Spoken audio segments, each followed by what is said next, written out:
Lucifer നേതൃത്വത്തിന്റെ trailer കണ്ടിട്ട് നിങ്ങൾക്ക് എന്താണ് തോന്നിയത്? അത് തന്നെയാണ് ചിത്രം. ആ പ്രതീക്ഷകളെ നിറവേറ്റുന്ന ഒന്ന്. കലുഷിതമായ ഒരു രാഷ്ട്രീയ സാഹചര്യത്തിലാണ് ചിത്രം തുടങ്ങുന്നത്. മുഖ്യമന്ത്രിയായ രാമദാസ് എന്ന PKR മരണപ്പെടുന്നു. IUF പാർട്ടിക്കുള്ളിൽ ചർച്ച. ഇനി ആര് എന്നത് തന്നെ ചോദ്യം. മക്കൾ രണ്ടുപേരും സജീവ രാഷ്ട്രീയത്തിലുള്ളവരല്ല, പാർട്ടിയുടെ തലപ്പത്തിരിക്കുന്നവരും അടുത്ത ഊഴത്തിനായി കാത്തു നിൽക്കുന്നു. ഈ ഒരു സാഹചര്യത്തിൽ പ്രധാന കഥാപാത്രങ്ങളെ പ്രേക്ഷകന് പരിചയപ്പെടുത്തുന്നത് ഗോവർദ്ധൻ എന്ന പത്രപ്രവർത്തകനാണ്, അതും FB ലൈവിലൂടെ. തുടർന്ന് കിടക്കുന്ന സംഭവബഹുലമായ കാര്യങ്ങളാണ് ലൂസിഫർ നേത്രം പറയുന്നത്. ഒരു പതിഞ്ഞ താളത്തിൽ തുടങ്ങി കഥാപാത്രങ്ങളെ കൃത്യമായി എസ്റ്റാബ്ലിഷ് ചെയ്ത ശേഷം പ്രധാന പ്രമേയത്തിലേക്ക് കടക്കുകയും ഒരു മാസ് ഫീൽ തന്ന് മുന്നോട്ട് പോവുകയും ചെയ്യുന്ന സിനിമ.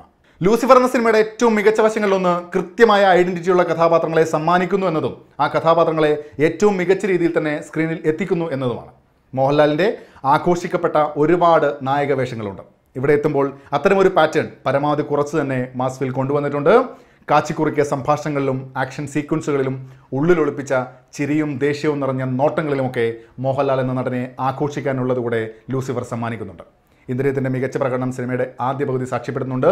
ലൈവിൽ വരുന്നത് മുതൽ അയാളുടെ മനസ്സ് തുറക്കുന്നതുമൊക്കെ വളരെ പക്വമായി തന്നെ ചെയ്തിട്ടുണ്ട്. എടുത്തു പറയേണ്ട മറ്റൊരു പ്രകടനം ടൊവിനോ ആണ്. തുടക്കത്തിൽ കഥാപാത്രം തരുന്ന ഫീൽ ഒരു വേള മാറ്റിത്തരുന്നത് മുതൽ കാഴ്ചകളിലെല്ലാം സ്കോർ ചെയ്യാൻ ടൊവിനോയ്ക്ക് സാധിക്കുന്നതുമുണ്ട്. കുറേ നാളുകൾക്ക് ശേഷമുള്ള മഞ്ജു വാര്യരുടെ മികച്ച പ്രകടനം പ്രിയദർശിനി എന്ന കഥാപാത്രത്തിലൂടെ ലൂസിഫർ സമ്മാനിക്കുന്നുണ്ട്. ഒരുപക്ഷെ മലയാള സിനിമയിൽ വിവേക് ഒബ്രോയ് വരുമ്പോൾ പ്രകടനം എങ്ങനെയാകുമെന്ന സംശയം ഉണ്ടായിരുന്നു. പക്ഷേ അതും പെർഫെക്റ്റ്. അതിൽ വിനീതിൻ്റെ ഡബ്ബിംഗ് കൂടെ എടുത്തു പറയേണ്ടതാണ്. സിനിമയിൽ സ്കോർ ചെയ്ത മറ്റൊരു നടൻ ബൈജു ആണ്. ഇടയ്ക്ക് വരുന്ന കൗണ്ടറുകളിൽ കയ്യടി നേടുന്ന പ്രകടനം. ഫാസിൽ, കലാഭവൻ ഷാജോൺ, സായികുമാർ, സാനിയ, പൃഥ്വിരാജ്, ജോൺ വിജയ് എന്നിവരും അവരുടെ റോളുകൾ മികച്ചതാക്കിയിട്ടുണ്ട്. സിനിമയുടെ മൊത്തം കാര്യങ്ങൾ നോക്കിയാലും ഫുൾ മാർക്ക് കൊടുക്കാൻ പറ്റിയ കാര്യം കാസ്റ്റിംഗ് സെക്ഷനാണ്. ചെറിയ സീനിൽ വരികയാണെങ്കിൽ പോലും അവരുടെ പ്രേക്ഷകർ കാണാൻ ആഗ്രഹിക്കുന്ന സ്പേസിലേക്ക് കൊണ്ടുവന്ന് മികച്ചതാക്കിയ സിനിമ. തീർച്ചയായും ക്രെഡിറ്റ് സംവിധായകനും കൂടെ ഉള്ളതാണ്.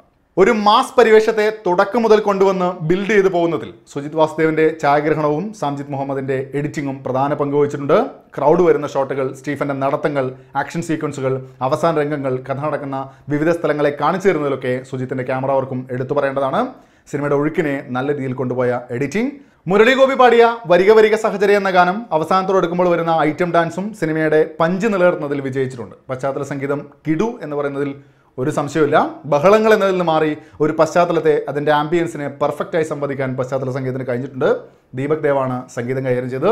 ദീപക് ദേവിൻ്റെ സംഗീതം സിനിമയിലെ ഒരു കഥാപാത്രമാണ് എന്ന് പറഞ്ഞാലും ഒരു സംശയമില്ല. മലയാളികൾ വളരെയധികം ശ്രദ്ധിക്കുകയും ചർച്ച ചെയ്യുകയും ചെയ്തിട്ടുള്ള ഒന്നാണ് മുരളി ഗോപിയുടെ തിരക്കഥകൾ. അദ്ദേഹം എഴുതിയതിലെ ഏറ്റവും മാസ്സായിട്ടുള്ള തിരക്കഥ ലൂസിഫർ എന്നാണ് അദ്ദേഹം തന്നെ പറഞ്ഞിട്ടുള്ളത്. മുന്നത്തെ സിനിമയായ കമ്മാര സംഭവം ഇപ്പോഴും നമ്മൾ ചർച്ച ചെയ്യുന്ന ഒരു വർക്ക് കൂടിയാണ്.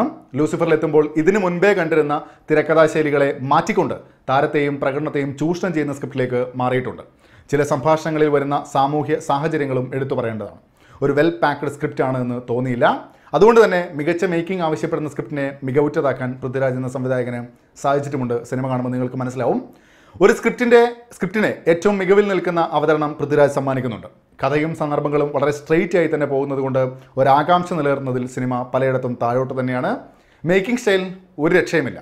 ഒരു കൊമേഴ്സ്യൽ സിനിമയിൽ അത്രയും സ്റ്റൈലായി തന്നെ പശ്ചാത്തലത്തെ ബിൽഡ് ചെയ്ത് ബീറ്റ് കൂട്ടിക്കൊണ്ടുവരുന്ന ഒരവതരണം. സംവിധായകനും കൈയടിക്കാനുള്ള സിനിമയാണ് ലൂസിഫർ. സിനിമയുടെ മൊത്തം അവലോകനം നടത്തിയാൽ ട്രെയിലറിൽ പറഞ്ഞ ഒരു പശ്ചാത്തലത്തെ അതുപോലെ തന്നെ കൊണ്ടുവരികയാണ് സിനിമയിലും. ഇപ്പോഴത്തെ രാഷ്ട്രീയ സാഹചര്യങ്ങളെ അധികം പരിഗണിക്കുക എന്നതിൽ കവിഞ്ഞ് വർഷങ്ങളായി ഇന്ത്യൻ രാഷ്ട്രീയത്തിൻ്റെ പിന്നാമ്പുറങ്ങൾ നടക്കുന്ന കാര്യങ്ങളെ സൂചിപ്പിക്കുകയാണ്, കാണിച്ചു തരികയാണ്. അവിടെ രാമദാസ് എന്ന നേതാവിൻ്റെ മരണവും തുടർ സംഭവങ്ങളിൽ സ്റ്റീഫൻ നെടുമ്പുള്ളി എന്ന കഥാപാത്രം വരുന്നതൊക്കെ പറയുമ്പോൾ കുറച്ചുകൂടി ചിന്തിക്കാനുള്ള വകുപ്പൂടെ സിനിമ സമ്മാനിക്കുന്നുണ്ട്. ബോബി എന്ന കഥാപാത്രത്തിലൂടെ പറയാൻ ശ്രമിക്കുന്ന പറയുന്ന കാര്യങ്ങളും ഒക്കെയാണ്. പക്ഷേ അതിൻ്റെ പിറകിൽ എന്താണ് എന്ന കാര്യത്തിൽ കുറച്ചുകൂടെ വ്യക്തത വരുത്താം എന്ന് തോന്നി. ആദ്യ പകുതി അപേക്ഷിച്ച് ഒരു കംപ്ലീറ്റ് മാസ് ഫീൽ നൽകിയത് രണ്ടാം പകുതിയാണ്. ചില സംഭവങ്ങളിലെ പ്രെഡിക്റ്റബിലിറ്റിയും എടുത്തു പറയേണ്ടതാണ്. സിനിമ മൊത്തത്തിൽ സ്റ്റീഫൻ നെടുമ്പുള്ളി എന്ന കഥാപാത്രത്തിൻ്റെ യാത്രയിൽ തന്നെ പോകുമ്പോഴും മറ്റു പ്രധാന കഥാപാത്രങ്ങൾക്കും നല്ല സ്പേസ് നൽകിയതും ശ്രദ്ധേയമായ കാര്യമാണ്. ഫൈറ്റ് സീനുകളൊക്കെ പെർഫെക്റ്റ്. രാഷ്ട്രീയം പറയുക എന്നതിൽ കവിഞ്ഞ് രാഷ്ട്രീയത്തിൻ്റെ പിന്നാമ്പുറങ്ങൾ പറയുകയാണ്. അവിടെ ലൂസിഫർ എന്ന കഥാപാത്രവും പ്രേക്ഷകന് എത്രത്തോളം പിടി തരുന്നു എന്നത്, അല്ലെങ്കിൽ പിടി തരാതിരിക്കുന്നു എന്നത് തന്നെ ചിത്രത്തിൻ്റെ വേറൊരു നല്ല വശമാണ്. ഒരു കംപ്ലീറ്റ് മാസ് സിനിമ ലൂസിഫർ സമ്മാനിക്കുന്നുണ്ട്. കഥാപരമായി ഒരു ഗംഭീര പശ്ചാത്തലം നൽകുന്നുവെങ്കിലും അതിനുള്ളിലെ കഥ പറച്ചിൽ മുരളി ഗോപിയുടെ മുന്നത്തെ ഇഷ്ടപ്പെട്ട സ്ക്രിപ്റ്റുകൾ വെച്ച് നോക്കുമ്പോൾ ഗംഭീരമായി തോന്നിയില്ല. മോഹൻലാൽ, മഞ്ജു വാര്യർ, ടൊവിനോ, ഇന്ദ്രജിത്ത്, ബൈജു, വിവേക് ഒബ്രോയ് എന്നിവരുടെ മികച്ച പ്രകടനങ്ങൾ, മികച്ച ഛായാഗ്രഹണം, പശ്ചാത്തല സംഗീതം, വളരെ സ്റ്റൈലിഷായി തന്നെ ലൂസിഫറിനെ അണിയിച്ചൊരുക്കിയ പൃഥ്വിരാജ്, കൊമേഴ്സ്യൽ സിനിമകൾക്ക് നല്ല സ്ഥാനമുണ്ടാകുന്നത് അത് നല്ല രീതിയിൽ നിർമ്മിക്കപ്പെടുമ്പോൾ തന്നെയാണ് എന്നത് ലൂസിഫർ തെളിയിക്കുമെന്ന് തന്നെ പ്രത്യാശിക്കുന്നു. കാർത്തിക് സുബ്രാജിൻ്റെ പേട്ട കണ്ടപ്പോൾ ഉണ്ടായ ഫീൽ തന്നെയാണ് പൃഥ്വിരാജിൻ്റെ ലൂസിഫർ കണ്ടപ്പോഴും. താരത്തെയും നടനെയും ചൂഷണം ചെയ്ത സിനിമ. ഒറ്റ വാക്കിൽ പറഞ്ഞാൽ സംവിധായകൻ്റെ, നടൻ്റെ, താരത്തിൻ്റെ സിനിമയാണ് ലൂസിഫർ. ഓരോ സീനിലും സംവിധായകനെ അടയാളപ്പെടുത്തുന്നു. ഒരു മാസ് സിനിമയ്ക്ക് തീർച്ചയായും ടിക്കറ്റ് എടുക്കാം.